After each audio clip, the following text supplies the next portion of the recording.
A story from the Daily Caller, which is actually just a write-up of a segment from Tucker Carlson, but hey, you know how the game is played. It's kind of funny. You're watching a video about me commenting on an article, which is a write-up from a video which played last night. Welcome to the digital era. Isn't it stupid? Anyway, let's talk about really important news here, though.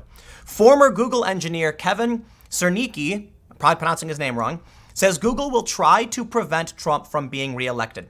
Now, I know I was being a bit facetious and pointing out this is a video of an article of a video, but I'm actually making this video for a reason, because I want to highlight this segment, but talk about the power of Google and Facebook with real data to show you that it's not just hyperbole. Google can and probably will do this. But first, let's read the news from the Daily Caller. Yes.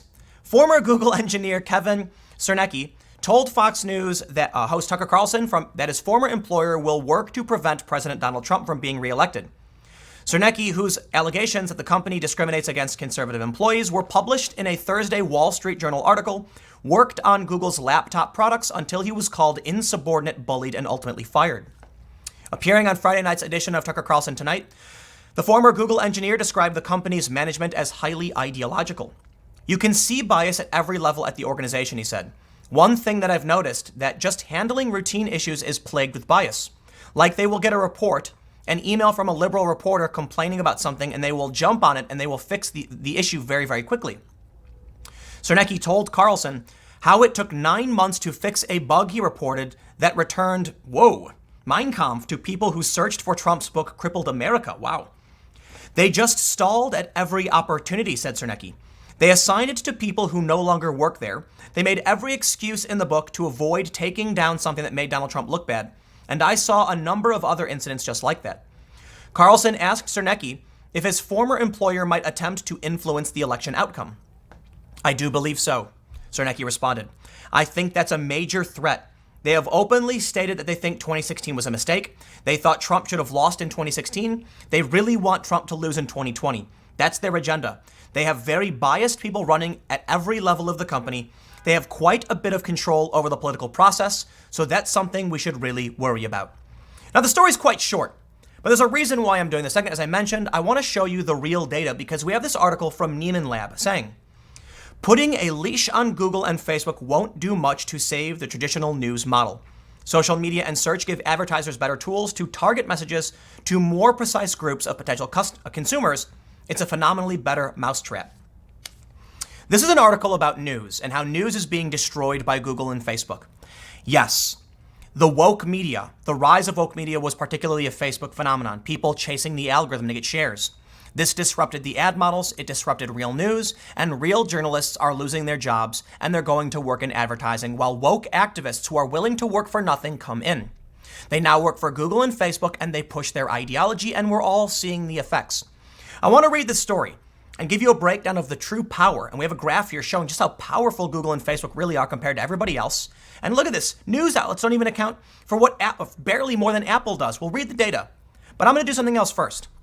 Go to youtube.com/subversenews, subscribe and watch our regular newscasts. Every day at 7 p.m., Monday through Thursday, there is a straight news piece that is editorially independent from the content I produce, and it is without opinion. 99.9% no opinions. There's some opinion in like the opening, but for the most part, it's straight reporting and, more importantly, on the ground.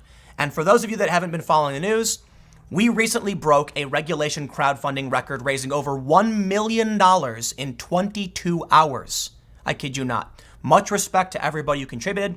That says to me that there's a real demand for legitimate reporting on the ground, real interviews, and not the BS. So I will add, beyond just subscribing, clicking the notification bell and all that, and watching the news, share these videos. YouTube is propping up corporate media. That's the power they have. And it's a reason why I want to stress this point in this video. That's the power they have. And they're going to prop up CNN and MSNBC and HLN and ABC and NBC and sure, Fox News. But how many real powerful corporate outlets are conservative? Just one, Fox News. And how many are playing it straight? Very, very few. CNN certainly is not. Subverse aims to cut through the noise and present news without spin and bias to the best of our abilities. And it is editorially independent, so there's no concern that I'm going to come in and start injecting politics. Don't worry about that. Although I definitely have say in the company. It'd be absurd not to believe I didn't. I am letting other people run the show to make sure my bias isn't in there. And at the very least, my company, which is separate from Subversive's own company, I will only intervene if there's truly egregious violations of journalistic ethics. And we're even now preparing to hire an ethics checker, somebody whose job is to check facts and ethics, who will not be an employee of the company. It's a complicated process, but subscribe to Subverse and help share and spread the word. We're doing our best. And now I'm going to show you why it's so important. This is a story from Neiman Lab talking about the power of Google. They say, living with two preteens, I get almost daily requests to approve new apps. My standard response is to ask my kids to describe the app, why they want it, and how it makes money. The last question is important, and not just to avoid in-app charges. Understanding the forces that drive the online economy is crucial for consumers and increasingly for citizens. Even when they seem to be free, all the new tools we access come at a cost. How technology companies make money is a good question for digital media users of any age. It lies at the heart of the Australian Competition and Consumer Commission's inquiry into the power and profits of Google and Facebook, the world's two most ubiquitous digital platforms. The competition watchdog's job was to look at how search engines, social media, and digital content aggregators wield power in media and advertising, how that undermines the viability of traditional journalism, and what can be done about it. So let's take a look at this graph and show you the power they have. YouTube has more power than all of the news outlets listed. At least, what is this, for Australia, I believe. YouTube, just YouTube. That means me. Yeah, they certainly don't like me, so they smear me all day and night, which is why, aside from the fact that I'm challenging Google and Facebook's power and calling out how they damaged journalism, I'm also going up against journalists who are blaming me for what Google is doing. There are many political commentators who are facing the ramifications of the hit pieces of the mainstream press. They lie, they cheat, and they steal because they're desperate.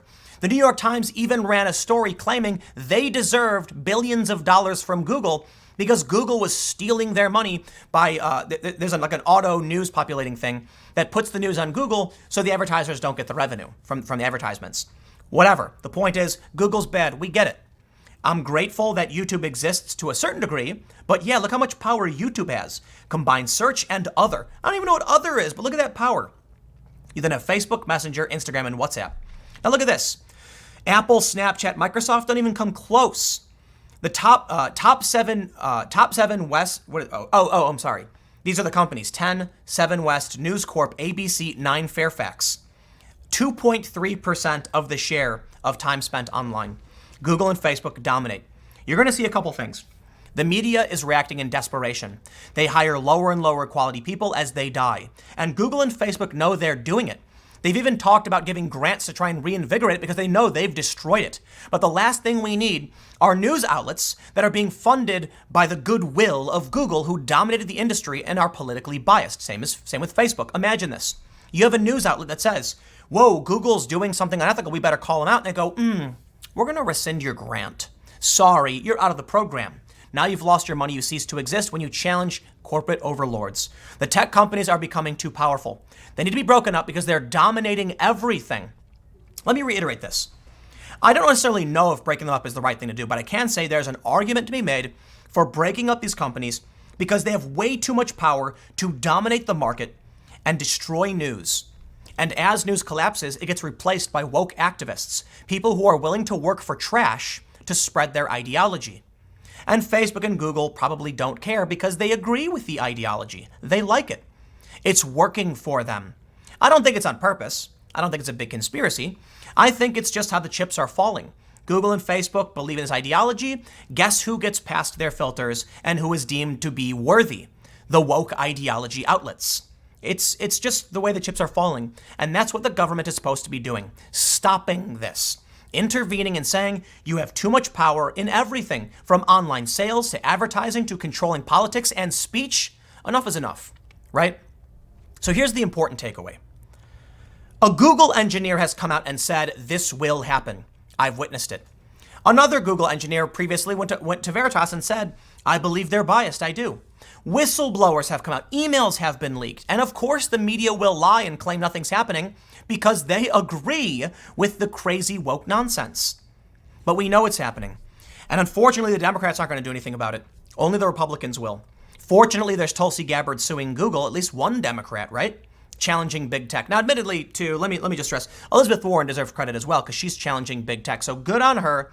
Much respect, because this may be the biggest problem we're facing. Big tech companies control the media, advertising, sales, and what we can say and read. That is the nightmare dystopia. We are in it right now. So, it's kind of funny that I'm saying, hey guys, check out Subverse, which exists on YouTube. Now, admittedly, our articles are on minds.com, which is insulation. That's the game. Like that's the play, I should say. We are going to expand upon YouTube, use the system to the best of our abilities while making sure that all new growth, that new growth appears on alternative platforms and other ways to bypass Google's restriction. Let me stress this too, man. This is really funny. We have this on-the-ground report 3 weeks ago. Proud Boys face off with the far left at a free speech rally. In that video, Emily, who I believe Emily produced it, I believe she did. We have contributors and we have other people who are helping to produce content, but Emily was providing the voiceover, and she points out there were things said at this rally that if we tried to report on YouTube, video would be deleted. Seriously. It wasn't anything particularly controversial. It was. Some of the things said, YouTube won't allow. Some of the opinions espoused, YouTube won't allow. We've seen academic videos and journalistic videos removed, and so that's a restriction we have because Google is a nightmare. They have so much power in the video space. They're the only game in town, and we struggle to report the news. But we put up videos at minds.com, minds.com. You can check out Subverse at subverse.minds.com, minds, and you can see the longer form reports. So we definitely want to leverage the power of YouTube, but that alone is an excellent point to be made at the power of how they will control elections. Listen, they're not going to snap their fingers and delete a conservative for saying they're going to run for office. They will ban people for saying bad things like demand voter ID, which we're seeing now. The bigger issue is they'll say, hey, from now on, it's just a part of our rules that no one can say this word. It has nothing to do with conservatives. But then what if that word is gun? And there you have it. That will mostly affect those advocating for gun rights, those who are trying to shop for weapons, and that's a real example. They will ban a word, and that word will predominantly fall on the conservative side. I am willing to bet money on it because we've seen it happen already. So anyway, check out Subverse, subscribe. We're going to be doing a lot of great stuff. I am not in charge of the editorial content. It is editorially independent. They can report what they want, and I can't stop them. But I can challenge if I think they're violating ethics. Expect to see content from me more from a collaboration standpoint as a contributor, meaning I am planning trips to the border and interviews and mini docs which will appear on Subverse, but the editorial decisions will come from someone else because we're going to do things right. We're going to have fact checkers. We're going to have people reviewing the ethics, making sure that we don't have any rogue employees injecting their personal agendas. There will be independent, not of someone from a different company. So we're playing this one as formal and ethical as possible. Anyway, check it out if you'd like. Stick around. I got one more segment coming up for you in a few minutes, and I will see you all then.